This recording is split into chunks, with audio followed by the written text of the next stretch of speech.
Welcome to the Learn JavaScript from Scratch, the Basic Beginners course.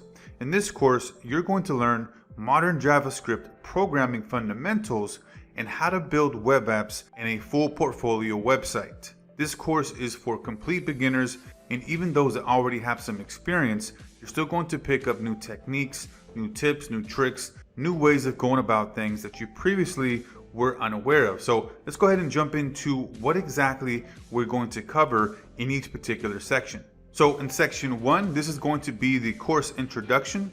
This is where we're going to go over the JavaScript marketplace. We're going to go over the different job opportunities. We're going to go over what you can actually look to get paid once you leave this particular course here and you learn these new skills, right?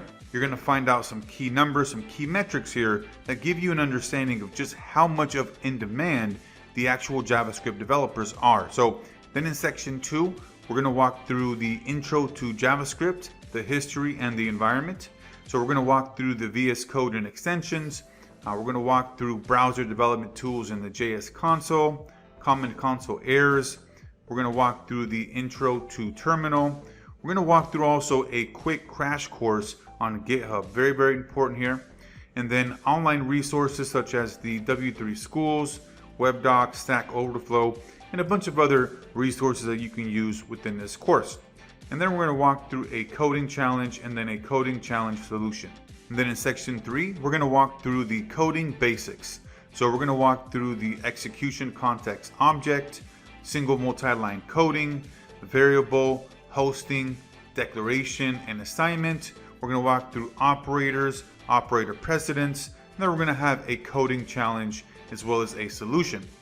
And then in section 4, we have the primitive data types.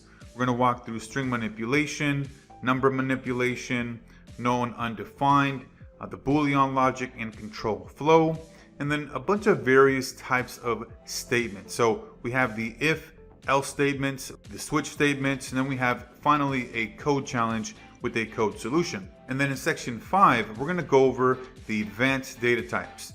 This is where we're going to walk through arrays. We're going to walk through basic and then advanced array methods there, and then also some of the objects and properties. And then we're going to have a code challenge and a solution.